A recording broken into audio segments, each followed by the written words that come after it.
अगर टाइटैनिक न डूबता तो क्या होता। जी हाँ दोस्तों, आपने टाइटैनिक के डूबने के बहुत से वाक़यात तो सुने होंगे कि टाइटैनिक के साथ क्या हुआ, कैसे हुआ और क्यों हुआ। लेकिन आज जो कहानी हम आपको सुनाने जा रहे हैं वो इससे बिल्कुल अलग है। और इस कहानी का उन्वान है, अगर टाइटैनिक ना डूबता तो क्या होता। हमारी दुनिया में आपको एक बार फिर खुश आमदीद। तो चलिए शुरू करते हैं। फर्ज कर लें कि टाइटैनिक के कैप्टन एडवर्ड स्मिथ जहाज़ को बर्फ़ के पहाड़ से बचा लेते हैं और ऐलान करते हैं कि ख़तरा टल चुका है और अब आप महफूज हैं।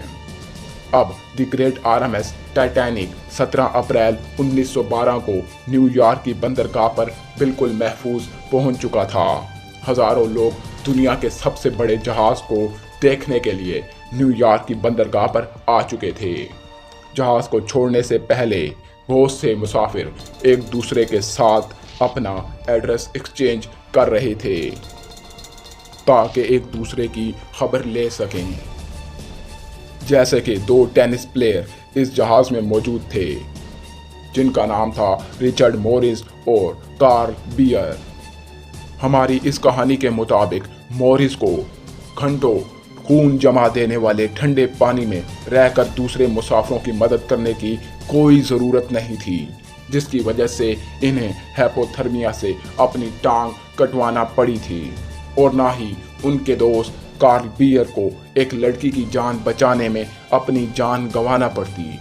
और यूं दोनों ही टेनिस प्लेयर अपना पहला मैच 1912 में खेलते, जैसा कि इन्होंने वादा किया था। मार्गरेट ब्राउन नामी एक खातून अपने बीमार पोते को देखने के लिए न्यूयॉर्क आ रही थीं, जो कि इस हादसे में दूसरों की मदद करते करते अपनी मदद ना कर सकी। मगर हमारी इस कहानी के मुताबिक वो सही सलामत न्यूयॉर्क पहुंच जाती हैं और अपने बीमार पोते की अयादत करती हैं। और लोग इन्हें कभी भी दी अनसिंकेबल मॉली ब्राउन के नाम से नहीं जानते। बैंड मास्टर वैलिश हार्ले इस जहाज़ का सफ़र इसलिए कर रहे थे कि वो मुसाफिरों को अपना फ़न दिखा सकें, ताकि लोग इन्हें बैंड मास्टर वैलिश हार्ले के नाम से जानें।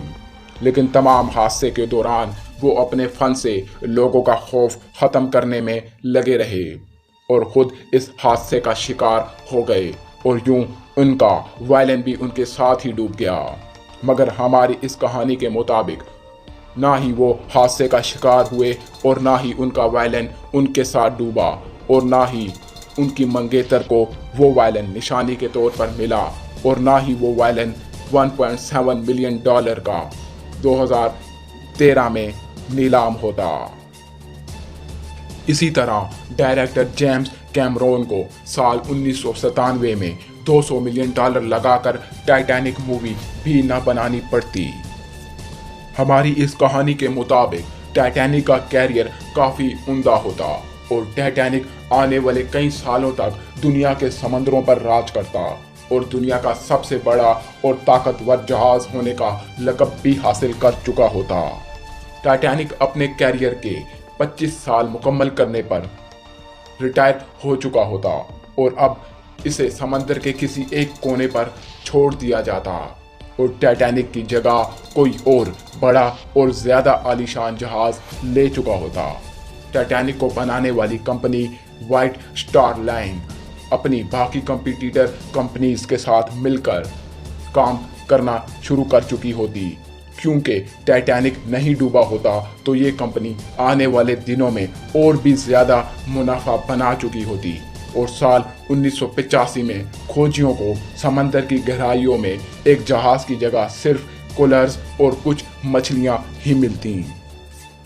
दोस्तों, अगर टाइटैनिक ना डूबता तो इसके अलावा इसके साथ और क्या क्या हो सकता था, आप हमें कमेंट सेक्शन में बता सकते हैं।